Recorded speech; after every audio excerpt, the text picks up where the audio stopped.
Hey, everybody. Welcome back to another daily drop here on TarHeelIllustrated.com. I'm THI publisher Andrew Jones, and the topic today is what's going on with North Carolina's Board of Trustees. Now, a lot of people have chimed in on this in the various different factions of the media. Lots of fans have. Been plenty of discourse, plenty of opinions shared about this. I have kind of sat back a little bit, allowed things to play out a little bit, and exchanged some text messages and had a few conversations. I put a few things on our board initially because I thought there was some grandstanding going on, so I wanted to get in on that and try to tell everyone let's wait and see what happens here, because I didn't think it was all that unhealthy, because frustrations are clear, and sometimes the best way for frustrations to be dealt with is to get them out.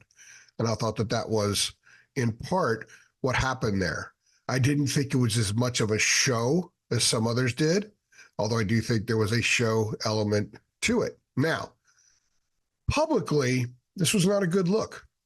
The portrayal of it has been a little bit off, but I think it's fair given that this is atypical for the BOT to have a meeting like that in which everybody could watch. It's been available out there.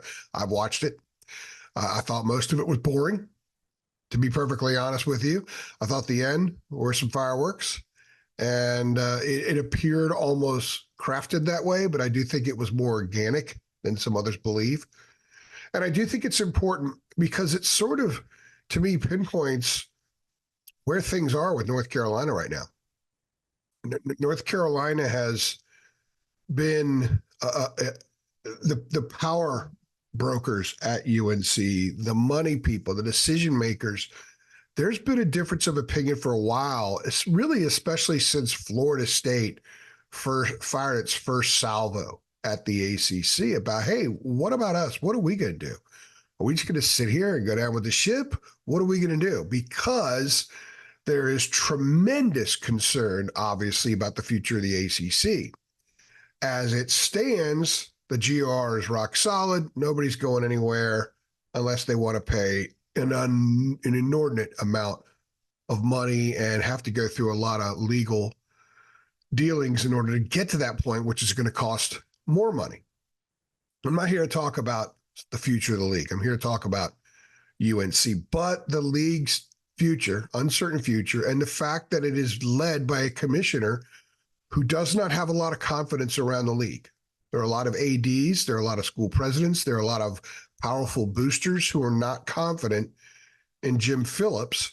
And because that lack of confidence at the top is why there's a lot of squabbling in the ranks below. That is not unusual. Any organization that is not strong at the top or perceived not to be strong at the top, there's going to be friction underneath, period. When you look at legendary coaches, and we've got a few that have been in our own backyard, they generally didn't have to deal with stuff like that with underneath them, where there was lots of squabbling and huge issues in the team, because they were so ironclad solid at the top that the organization was fully structured and fully functional. But you've seen situations where head coaches lose it. They lose control, and what happens below? All kinds of issues, and it all falls apart. I'm not saying Jim Phillips has lost control, but I will say I'm not sure Jim Phillips has ever been in control as much as he should be. And he did inherit some bad decisions by John Swofford.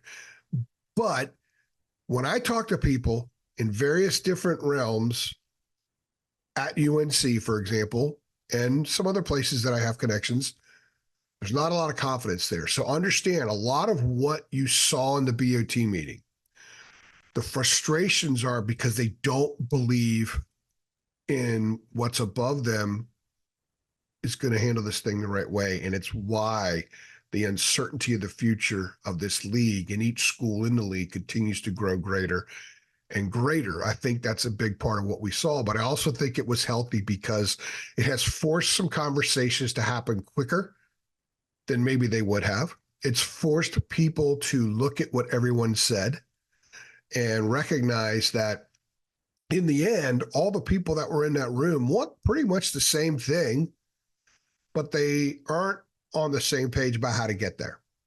That is absolute. And again, the lack of confidence from ultimately above and Jim Phillips, I think, is a big, big issue here. And I think it's understandable. So the health of the discourse is something I do want to focus on here because I think it's important for Carolina fans and ACC fans to understand, and ACC fans too, because Carolina is the bellwether university in the program, in the conference. If North Carolina decides, you know what, we're suing the league and we want out, then all hell could break loose because they are the benchmark program school in the conference. The ACC, when people think ACC, they think North Carolina. For anybody else, it's the biggest brand in the conference. It has had probably the most power in the conference since the beginning of time, since that meeting there outside of Greensboro 70 some odd years ago. So it's important that North Carolina gets on the same page and really, I think, shapes a lot of what happens in the league moving forward. Money is obviously at the core here.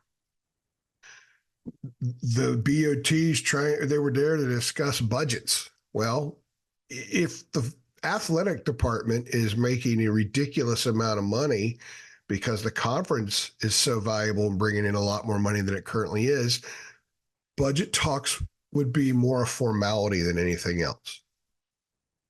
But it's not the case right now. As it stands, the most recent tax filing by the ACC for the 2022-23 year showed that it only made $6 million less than the SEC per school. Now that's last year.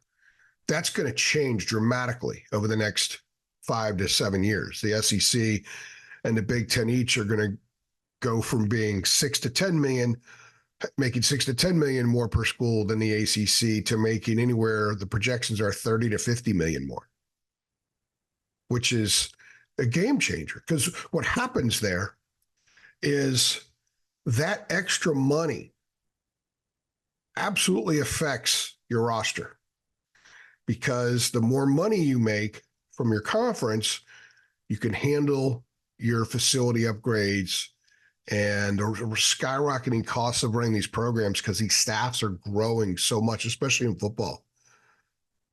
And you have to pay those people, and you have to pay them good money to keep them around. Mac Brown is totally understanding of that, and that's been something he fought a long time ago, and he's still fighting now some. So it's very expensive. So you could take care of a lot of those things with the money the conference makes and just tell the donors, hey, we need NIL money. We need money in the collective. Let's go get us a better roster, at least be in position to compete for a better roster. That's what's important here. So UNC is trying to, way behind the scenes of the BOT meeting, is trying to situate itself for the future. But it has to go through certain processes and to do that. And while I think everybody, for the most part, understands either they're going to be in an ACC that changes dramatically with respect to its finances, to its revenue, and UNC will be fine, will be comfortable, will be functional, will be highly competitive doing that in the ACC, or it's going to have to be in another conference, either the SEC or the Big Ten. And North Carolina has a handshake, silent offering from those two leagues. UNC is sought by both leagues if that were to become an opportunity. I know Greg Sankey, the SEC, has said many times they're very comfortable where they are, but there are a couple of spots that they would make room for, a couple of schools they would make room for. UNC is absolutely one of them. Same thing with the Big Ten. So for North Carolina to fix its own house right now and try to make the best of where it is, because that is where it is, and there so far hasn't really been any chink in the armor of the ironclad GOR, UNC has to find ways to generate more revenue itself while it waits for the ACC and also pushes for the ACC, aka Jim Phillips, to make necessary changes as well to try to generate more revenue. I want to get into that in a few minutes. One thing Carolina could do, and this has been talked about a little bit here recently, but I've spoken to someone off the record about this and was told that, look, North Carolina has 28 sports overall that it pays for. That's more than anybody else in the ACC by, I think, 5 or 6. I think by 5. UNC probably needs to cut some programs, some teams. It would be a terrible look publicly. North Carolina slashing team. I know when other schools do that, people think, man, they are hemorrhaging money. They're in dire situation. And North Carolina is as image conscious as any university out there. And it does not want to have to deal with that. That would require almost a press conference with Bubba Cunningham, and they'd have to answer questions they don't want to answer. And it would be very difficult to answer it because if you say, yeah, we cut fencing and crew, I'm just throwing those out there just to name something, because we need to put more money into football. That's going to ruffle some people the wrong way because UNC is one of those rare schools in which there is a lot of funding for the non-revenue sports. There are donors who say no to football and say yes to tennis. And they say yes to golf and they say yes to field hockey. Why? Because they win. They win. And some of those donors played those sports and they want those sports to continue to be highly productive and competitive. So that's one of the issues at hand here. That's why UNC needs to be in a situation where more money is coming down from the top, be it the ACC or really it has to be the ACC, to be honest with you. I mean, they can raise ticket prices a little bit. They can nickel and dime here and there. That's only going to make so much difference. Cutting 5 sports, just as an example, raising ticket prices a little bit, getting a little bit more donated into the collective from fans. That's great. And that will help, but that's not going to make enough of a difference as the SEC and Big Ten continue to distance the ACC financially. Because ultimately it's that massive payday that's going to give Ole Miss more NIL opportunities to be competitive than North Carolina. And that on the surface makes no sense. So that's where a lot of this frustration is coming from. There are some people that are terribly concerned that UNC athletics could become a second-class citizen at some point. And they don't want that to happen. There are some people that are concerned about the direction of the NIL. Like they don't like NIL. They don't like the idea of paying players. They don't like the idea of the school that they represent, the school that they are embedded within, the school that they are so focused on and so connected to, being known for paying offensive linemen $1 million to play football for them for 1 year. Like they don't like that. And I get it because it's so new and different and totally a departure from what was once the norm, at least with schools that played above board. If any school fully played above board, I don't know anybody, if anybody did. Nevertheless, they don't like that association. So they're having to come to terms with some of these realities too, because in the end, the money that conferences bring in has everything to do with NIL. It used to be stuff about the arms races like in the 90s and early to mid 2000, like 2000, about 2012, 15 was off the charts. It was totally off the charts. Now it's about NIL. Nobody ever talks about, boy, Tennessee's doing this to the stadium.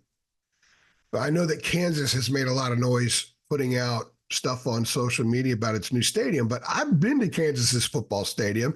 I was there a few years ago and it looked condemned. So they need to spend money on that stadium and they're finally competitive. So now they can raise that money and they have to do that. That isn't sort of a, well, it would be nice to do that. That's a have to do situation for them. Most schools are not in that situation. Like North Carolina is not a situation where it has to do things to the facilities right now. The facilities are plenty good enough. North Carolina needs NIL money. North Carolina needs to go out and buy some dudes, to put it bluntly. And that's what this all comes down to.